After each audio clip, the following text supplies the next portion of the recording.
Pues vamos a estar trabajando un tema, ¿verdad?, que es de interés a cada uno de nosotros, porque nosotros recibimos a nuestros niños, ¿verdad?, de diferentes ambientes, de diferentes entornos, y preparamos nuestras clases en ocasiones pensando que todos los niños van a reaccionar de la misma manera. Pero en esta noche, pues vamos a estar observando, ¿verdad? Eh, por qué los niños reaccionan de diversas maneras y cuál debe ser la manera en la que usted y yo, como ese recurso de escuela bíblica, pues debe interaccionar con los mismos. Cuando hablamos de guía y manejo de comportamiento, ¿verdad? Tenemos que pensar en estas recomendaciones que yo voy a estarle brindando en esta noche, pero que a lo mejor dentro de su entorno de salón de clases, ¿verdad? Se van a dar otras situaciones y usted va a tener que trabajarlas de diferentes maneras, pero yo espero que lo que vayamos a estar compartiendo aquí en esta noche, pues sea de beneficio para ustedes y sobre todas las cosas. Carol mencionó también en su conferencia, ¿verdad? Que el ingrediente más importante siempre va a ser el amor con el que usted realice la obra, el amor con el que usted trabaje con estos niños y que cuando los recibamos en esta experiencia de escuela bíblica de vacaciones, ¿verdad? Recordemos que muchos de nuestros niños que están ahí en ese salón de clase nunca han tenido una experiencia con Dios, ni ellos ni su familia, y que esta experiencia de escuela bíblica de vacaciones nunca podemos perder de perspectiva que es un evento evangelístico. Amén. Bien, comenzamos con lo que es la definición del comportamiento. Y se nos dice, ¿verdad?, que es la forma de cada persona actuar y desclasificar la conducta. El comportamiento de una persona, ¿verdad? Se va a estar clasificando mediante lo que son los asuntos psicológicos, genéticos, culturales o económicos. Y esto pues también es bien importante porque en nuestras iglesias hispanas nosotros recibimos una diversidad cultural. Entonces no podemos pretender, ¿verdad? Y meter dentro de un cajón lo que es la experiencia de escuela bíblica como lo hacíamos en nuestros países. Eso es algo que tenemos que eh, sacarlo de nuestra mente y decir, ah, pues yo lo voy a hacer como yo lo hacía en mi país. Porque tenemos que recordar que no todos los niños que recibimos en nuestras escuelas bíblicas son de su país y que no todos van a reaccionar de la misma manera por los diferentes entornos en los que ellos se encuentran. También tenemos que establecer que hay una diferencia entre lo que es conducta y lo que es comportamiento. La conducta, pues, va a ser este conjunto de acciones voluntarias y conscientes, ¿verdad? Moldeadas por normas sociales. Hay respuestas que nosotros, ¿verdad? Hacemos frente a unas cosas y hay respuestas que nosotros esperamos que otras personas hagan, pero cuando vienen de diferentes contextos nos damos cuenta de que las personas no van a reaccionar igual. Esto pues es bien claro, bien evidente, ¿verdad? Por ejemplo, en la forma en la que nosotros saludamos. Cuando nosotros estamos en iglesias multiculturales nos damos cuenta que a los hispanos, por ejemplo, nos gusta saludar de besos, de abrazos. Los anglosajones pues no son así, no son tan expresivos como nosotros, pero eso no quiere decir que ellos están bien y que están mal, sino que ellos están reaccionando, ¿verdad? A como a ellos los educaron. El comportamiento, pues, incluye también esas acciones conscientes o inconscientes frente a los estímulos del entorno. Hay acciones que ya uno las hace como mecánicamente y hay otras que las hace de manera inconsciente. ¿Por qué? Porque han sido cosas que se han estado aprendiendo. La conducta, ¿verdad? Si fuéramos a clasificarlas y a buscar la diferencia entre la una y la otra, pues la conducta es más específica y el comportamiento abarca la totalidad de todas las reacciones.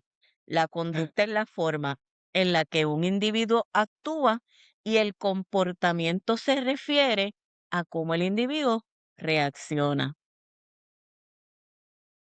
¿Cuáles son estos tipos de conducta?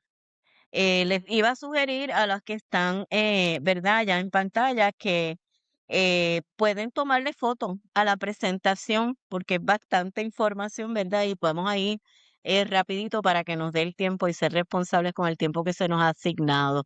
Tenemos las conductas motoras, ¿verdad? Que son, tienen que ver con todo lo que es nuestra acción física frente a los diferentes estímulos.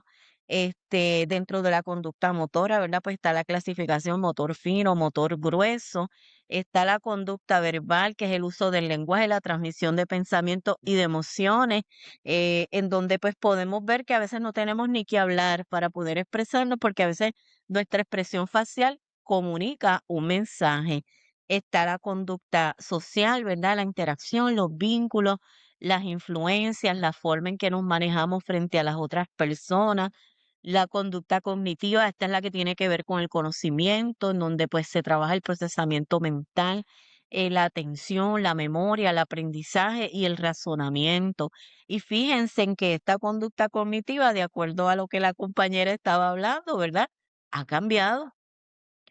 cambiado porque el foco de atención de nuestros niños actualmente es mucho menor si nosotros lo comparamos con el foco de atención que nosotros antes teníamos. Nosotros a lo mejor en nuestros tiempos, ¿verdad? Los que somos un poquito mayores, nos damos cuenta que eh, tal vez nos enseñaban una lámina y nosotros quedábamos fascinados con aquella lámina de colores, pero hoy en día el niño tiene que ver una figura y otra y muchos elementos para poder mantener esa atención porque es lo que, a lo que está acostumbrado.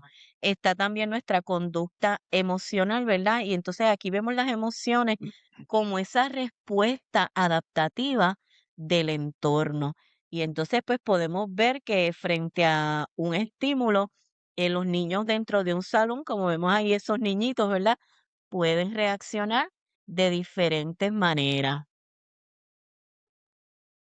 Entonces, ¿qué vamos a hacer con este tipo de conducta? Porque la más que nos preocupa, tal vez no sea ese niño que llegó y se sentó calladito y casi no habló, ¿verdad?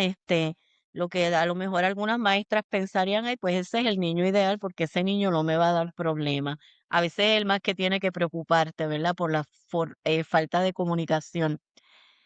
Pues miren, frente a estas conductas que se nos presentan en el salón de clases, que nos van a llegar a la iglesia, ¿verdad? Porque nuestros niños van a seguir siendo niños y van a seguir reaccionando de maneras diferentes, a veces hasta de manera inesperada.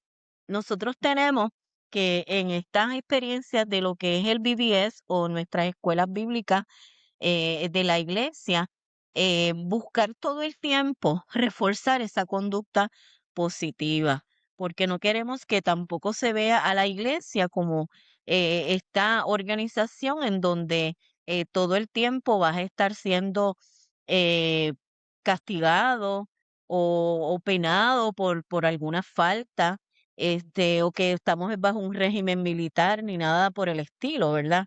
Tenemos que presentar el evangelio de una manera en donde los niños puedan sentirse atraídos y no sientan que están en una escuela de solamente estructura. Esto no quiere decir que nosotros vamos a dejar que nuestros niños hagan lo que le parezca en los salones, porque como maestras, ¿verdad? Eficientes, tenemos que tener unos controles. Pero estos refuerzos positivos son una técnica disciplinaria que nos van a estar ayudando a esta crianza positiva, educación y la transmisión de valores, en este caso los valores cristianos, se utilizan para regular las conductas. Su fin en sí mismo es que nuestros niños puedan hacer pensamientos o crear la conciencia, ¿verdad? De que hay una conducta que debe ser modificada. Estas impulsan las repeticiones de conductas deseadas y reconocen el esfuerzo o acción de una persona para validarla y mejorar su autoestima. Es como la famosa estrellita, ¿verdad? En nuestros tiempos. Hoy en día pueden ser otras cosas las que ellos le van a llamar más la atención, pero a la mayoría de los niños, ¿verdad? No me gusta usar los absolutos, no voy a decir a todos, a la mayoría de los niños les gustan los stickers.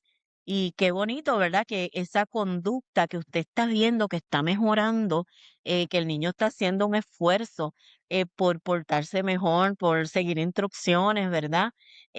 Pueda ser premiada, por ejemplo, pues con esa estrellita, con ese sticker, en donde el niño pues se va a sentir motivado a, yo me quiero ganar la estrellita hoy.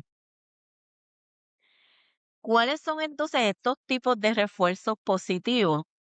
Existe el refuerzo positivo por recompensa y este pues se utiliza tras realizar una tarea, ¿verdad? Que requiere cierto esfuerzo. Hay una gran cantidad de niños que cuando se portan, a mí no me gusta decir mal comportamiento, me gusta decir tal vez comportamiento inadecuado, se comportan inadecuadamente. Por lo general, estos niños son líderes, porque tienen, ellos presentan como una resistencia a seguir instrucciones, les gusta ser como los primeros en todo. Para este tipo de niños, tú ponerlos a liderar una fila y a decir, tú vas a liderar la fila que va a salir, por ejemplo, al patio o que va a salir a la próxima actividad, esto, ¿verdad? En nuestra escuela de verano, que tienden a ser más interactivas tal vez que nuestras escuelas bíblicas en la iglesia, pues ser el primero en la fila, ser el ayudante del maestro, pasar mayor tiempo en una actividad deseada, es un refuerzo que a ellos les gusta mucho. Usted también, el refuerzo positivo social, que este consiste en dar esta recompensa, ¿verdad? Delante de otras personas. Es decir, en el día de hoy, yo quiero reconocer el esfuerzo que hizo esta persona por tal o cual motivo. Y entonces, pues podemos utilizar palabras de elogio, un aplauso, un certificado.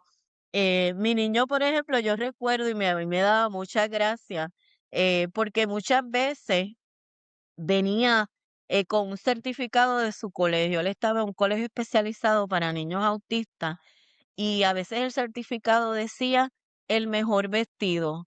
Y entonces yo bromeaba y yo decía, ay Dios mío, me siento como una diseñadora de moda. Ese certificado es para mí que soy la que lo he visto. Pero para ellos en el colegio, ¿verdad? En donde se reforzaban los valores y se trabajaba la autoestima, pues era bien importante dar ese certificado del mejor vestido. Y mi hijo, pues en muchas ocasiones lo trajo y él lo ponía ahí en el centro de la nevera porque para eso él era bien importante, trabajar, ¿verdad? Con esa autoestima. El refuerzo positivo tangible, ¿verdad? Que puede ser, pues, disfrutar de un bien tan intangible como un juguete. Ahí entran de nuevo los stickers, los dulces. Yo tengo mis niñas, ahora mismo tengo niñas solamente en la escuela de bíblica de nuestra iglesia, no tengo varones. Y ellas, le encanta que le pongamos los stickers en las manitas o en un cachete o en la frente y a veces ellas van así con diferentes stickers porque ellas aman los stickers al finalizar de la clase. Pero son formas, ¿verdad? En las que ustedes, pues tal vez usted tenga otras ideas y otras herramientas, ¿verdad? Para premiar estos esfuerzos que deben ser siempre recompensados. No debemos enfocarnos demasiado en lo que es la conducta negativa, sino enfocarnos en lo que es la conducta deseada. Ahora, ¿cómo lo hacemos, verdad? ¿Cómo manejamos esta conducta en los niños con las necesidades especiales? Lo primero, y siempre quiero traerlo, ¿verdad? Porque van a llegar a nuestros salones los niños especiales. Los niños especiales son parte de nuestra iglesia y tenemos que incluirlos y tenemos que entender esas diferencias para que este aprendizaje sea más efectivo. Esto va a necesitar un enfoque proactivo, más estructurado y positivo, enfocado en entender cómo funciona la conducta del participante. Para esto es bien importante, pero bien importante que usted se comunique con esos papás o ese encargado de ese niño para usted entender cómo ese niño funciona. Esto va a incluir el uso de apoyos visuales, instrucciones claras y cortas, refuerzos para conductas adecuadas, rutinas consistentes y habilidades alternativas de la comunicación. Dentro de lo que es la enseñanza al niño especial, la estructura es vital. no puede haber un reguero con ellos. Ellos todo tiene que ser ahí. Y entonces ustedes están observando ahí en el slide, ¿verdad? Que si vamos a pegar, pues ese niño tiene que entender que va a ser el momento de pegar, o vamos a clasificar, o vamos a dibujar, o vamos a contar, o lo que vayamos a hacer, que usted pueda clasificarlo y usted le darle ese apoyo visual. Usted puede preparar un chart, por ejemplo, un papel de construcción. Usted se lo da a ese niño porque es bien importante también entender que para este tipo de niños usted tiene que tenerle instrucciones dirigidas y claras. Usted no diga, no, es que esto es obvio. No, para ellos esa palabra no existe. Eso no es real para ellos. Ellos necesitan la instrucción dirigida. Y si es el momento de pegar, usted va a dar la instrucción con una pega. Usted también tiene que anticipar, ¿verdad? Si usted va a pasar de una actividad a otra, estos niños deben ser notificados con más tiempo. Por ejemplo, 5 minutos antes de que vayamos a salir a esa próxima actividad, vamos a decir a los juegos o a las manualidades, que es por lo general lo que hacemos en nuestras escuelas de verano. 5 minutos antes usted va a comunicarle a este niño, dentro de 5 minutos vamos a partir a la mesa de manualidades, porque usted debe hacerlo así, porque en su procesamiento mental a nivel neurológico, estos niños no procesan los cambios inmediatos. Y es bien importante que usted se los notifique con anticipación. Y aquí puse en rojo, ¿verdad? Para que le demos bastante atención, que entender estas conductas difíciles a menudo surgen de la incapacidad y la frustración de estos niños para poder comunicarse. Si usted hace el cambio así, que vamos a salir, salimos ahora, estos niños se van a bloquear y es posible que no puedas ni siquiera sacarlo del salón porque se te bloqueó. Ujú. ¿Cuáles son estas estrategias claves de manejo? Pues miren, el uso de imágenes adecuadas, pueden utilizar timers para estructurar el tiempo y las expectativas. Estas instrucciones tienen que ser breves y directas. Por favor, no más de 2 instrucciones a la vez. Traten de una o dos instrucciones. Utilización de imágenes para expresar las necesidades y los sentimientos. Por ejemplo, usted puede preparar un chart como esto. Todas estas cosas se consiguen en las computadoras y usted lo que tiene es que bajarlas e imprimirlas. Y entonces preguntarle al niño cómo te sientes hoy y validar esos sentimientos, porque a lo mejor ese niño no se atreve a expresarlo. Esto, ¿verdad? Para los no verbales, pero puede ser que haya un niño verbal que ni siquiera se atreve a expresar con sus palabras cómo se siente, y es bien importante que usted valide esas emociones. La reorientación y la calma, discúlpenme. Es importante que usted redirija el comportamiento hacia una actitud positiva utilizando un tono de voz tranquilo. Por favor, cuando un niño se porte inadecuadamente o no siga una instrucción, no lo tome personal, no es en contra de usted. Usted piense, ¿verdad? Que este niño tal vez está teniendo eh, una situación en su mente en donde él está procesando una información y él no la está procesando de la misma manera que usted la procesa. Entonces, mantener la calma cuando estas situaciones ocurren es bien importante. Utilizar un tono de voz adecuado. Si el niño, por ejemplo, se obstina, como pasa, ¿verdad? Y pues traigo mi experiencia de mamá de niño autista, que ellos a veces se obstinan con un objeto. Pues si el niño tomó este abanico y comenzó a hacer ruido y comienza a hacer ruido, a hacer ruido, a hacer ruido, usted puede redirigir ese niño para que pare de hacer ruido. Tal vez usted puede decirle, eh, vamos a usar mi nombre de mi niño, ¿verdad? Héctor, tú podrías utilizar la bola o podrías utilizar tal o cual cosa y vas redirigiendo el comportamiento hacia otra actividad y por lo general esto es bastante efectivo. Por ejemplo, hoy en mi casa mi niño iba a salir con su papá pero él estaba molesto porque él quería que yo fuera. Yo le explico, Héctor, lo que sucede es que mamá tiene que estar dando un taller hoy y no me puedo ir, pero vas a ir con papá. Él comenzó a golpear en el counter. Inmediatamente ahí yo le digo, vamos a hacer algo. ¿Qué tú crees si recogemos esto que está aquí que ustedes lo tienen que llevar afuera? Problema resuelto.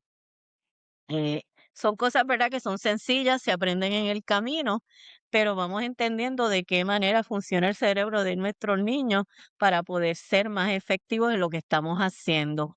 La estructura y la coherencia, ¿verdad? Pues tienen que ser parte de esta educación también. ¿Por qué? Porque padres y maestros deben compartir las mismas normas. Si usted, por ejemplo, le dice al papá, papá, estoy trabajando para modificar esta conducta, esto ya en caso, ¿verdad?, de la, de la escuela bíblica en la iglesia, no tanto en la escuela de verano un poco más informal, pero si usted está tratando de lograr un objetivo, déjeselo saber al papá para que papá y maestro refuercen las mismas normas tanto en casa como en la escuela bíblica.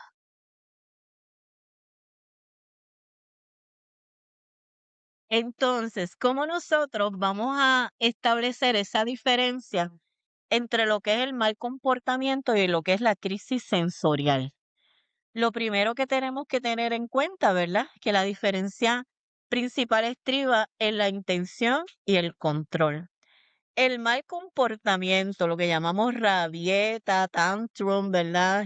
Tiene muchas palabras, busca un fin. Este niño que a lo mejor vemos allí en los pasillos del Walmart con esta única rabieta, se tira al piso y yo quiero un dulce, yo quiero un dulce, yo quiero un dulce. Y entonces vemos a esta mamá desesperada tratando de calmarlo y pues va y le da el dulce para que el muchacho se calme y ahí el niño se para y problema está resuelto. En el caso de lo que es la crisis sensorial es una respuesta fisiológica e involuntaria a una sobrecarga incontrolable y no cesa fácilmente. Este niño que por lo general, no todos los casos son iguales, pero por lo general usted lo ve que todo el tiempo está como agarrándose la cabeza porque no puede procesar lo que le está pasando. En el caso de mi hijo, ¿verdad? Él empieza a hacer como a hiperventilar, como, y ya yo sé que algo está pasando, intervengo inmediatamente. Héctor, ¿qué está pasando? Y a veces, miren, es algo tan sencillo como que él no se puede subir el zipper de su pantalón. Y entonces con mucha calma le voy explicando, Héctor, yo te puedo ayudar. Y entonces cuando yo lo ayude, ya dejó de hiperventilar y ya se tranquilizó. Ahora, no siempre sucede así, a veces duran un poco más de tiempo. Vamos a seguir viendo cuáles son estas diferencias y cómo manejarlas. ¿Cuáles son estas diferencias clave? Pues están en la intención y en el control. En la rabieta, el niño tiene el control y puede detenerlo. Inmediatamente tú le dices el estímulo que él quería, la rabieta se acabó. En la crisis sensorial, si persiste mucho tiempo, ¿verdad? El sistema nervioso se desregula y el niño pierde el control de sus acciones. Y puse a este niño ahí con el no, no, no, porque es la palabra favorita de mi hijo. Todo el tiempo, no importa lo que tú le digas, él te dice no, no. Y cuando está en esta, ¿verdad? En esta crisis sensorial es una palabra que él repite mucho. No, no, es como no puedo controlar lo que me está pasando. Y entonces usted va a ver que esta crisis sensorial va a durar un poco más en ocasiones, ¿verdad? Pues eh, incluye agresividad y usted tiene que tratar de mantener el ambiente seguro. Hay una claves que vamos a dar aquí ya próximamente. Entonces, también está lo que es la motivación. El mal comportamiento es aprendido y busca atención a un resultado. La crisis sensorial es una reacción al estrés ambiental es también una reacción a lo que es las luces, puede ser también una desregularización, que es como se conoce el término, ¿verdad? A lo que son las texturas, los ruidos, la frustración y a manejo de manipulativo. Por ejemplo, si usted está en un salón y usted ese día decidió que va a crear colores con el foam de afeitar, ¿verdad? La espuma de afeitar. Si usted hace eso con un niño eh, con problemas sensoriales, usted va a tener un gran problema. No lo haga, no lo haga porque se va a desarrollar un gran problema y esto puede generar una crisis. Si usted va a bregar con arena, con superficies, por ejemplo, como lo que es la lija, ¿verdad? Que son rugosas. Tenga cuidado también con estos niños y búsquele actividades alternativas. De hecho, el currículo de Lightway provee para que usted pueda buscar actividades alternativas para estos niños. Lo que podría ser tal vez gritos de alegría para otros niños, para este tipo de niños, una gritería puede generar en una crisis o demasiadas luces pueden confundirlo. Entonces, aprenda a conocer cómo funciona su niño para que usted pueda entonces tener mayor control.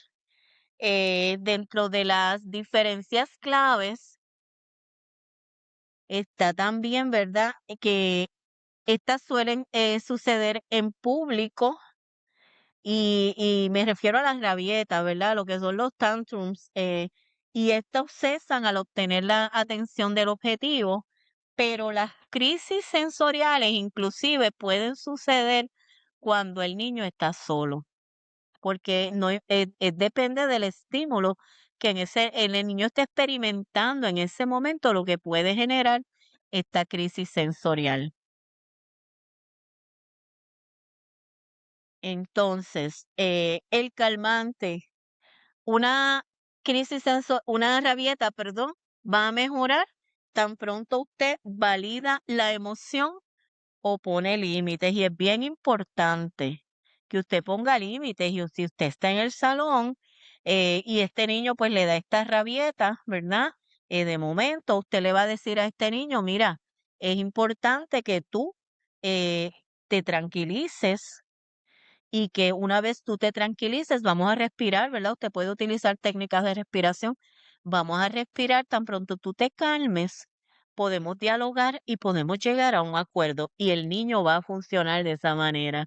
Pero en la crisis sensorial, ténganlo presente, por favor. En la crisis sensorial, el sistema neurológico no permite que en el momento de la crisis los niños escuchen. No, no importa lo que usted le diga, el niño no va a escuchar. Y esto, ¿verdad? Pues puede ser un poco peligroso. Debe usted retirar lo que son los objetos estimulantes o que puedan ser de daño físico a otros niños, a otras personas. En nuestra iglesia, ¿verdad? El año pasado recibimos 2 niños con autismo y entonces pues utiliza mucho la técnica de la caminata, de que cuando vemos que el niño puede empezar a desregularizarse, pues le decimos, fulano, vamos afuera, vamos a caminar, ven, vamos a ver las áreas verdes, vamos a ir al patio y también funciona como un calmante. Bien importante también aquí, ¿verdad? Lo que es garantizar el espacio seguro a los demás niños. Tenemos entonces unos recordatorios en donde tenemos que pensar, ¿verdad? Que nuestros niños desarrollan autocontrol con el tiempo y unos tardan más que otros. Por favor, no generalice, no compare, porque nuestros niños deben pasar una experiencia bien positiva en donde ellos se sientan validados y donde se sientan amados y apreciados. Las comparaciones están de más. Ayude a los niños a aprender con el ejemplo. El tono de voz del maestro es bien importante en este tipo de situaciones. Si el niño empieza a gritar y usted le hace la competencia, ya usted perdió porque no va a lograr nada. Mantener la calma y hablar suavemente puede ayudar grandemente. No los toquen. Cuando haya crisis sensorial, no los toquen porque los puede alterar más.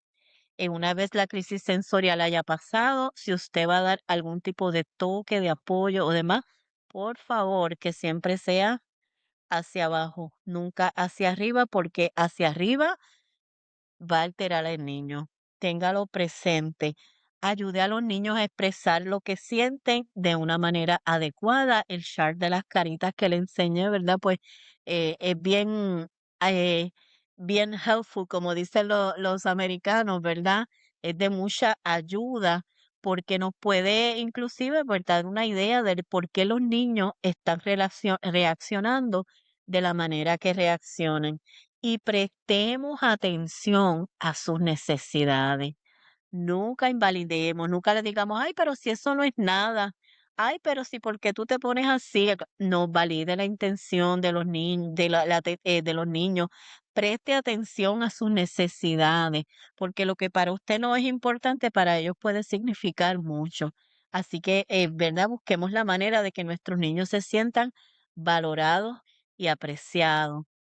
Usted y yo hemos sido llamados, creo que no sé si somos todas mujeres las que estamos aquí, hemos sido llamados a ser lumbreras. Jesús dijo, yo soy la luz del mundo, el que me sigue no andará en tinieblas, sino que tendrá la luz de la vida. Y esta semana de BBS, usted y yo estamos siendo llamados a ser esos portadores de luz, a ser esas linternas que alumbran el mundo de nuestros niños y que los traigan al conocimiento de Jesús. Que Dios les bendiga. Thanks for watching. If you found this video helpful, remember to like and subscribe so you don't miss what's next. And if you want to support our work in New England, you'll find a link in the description.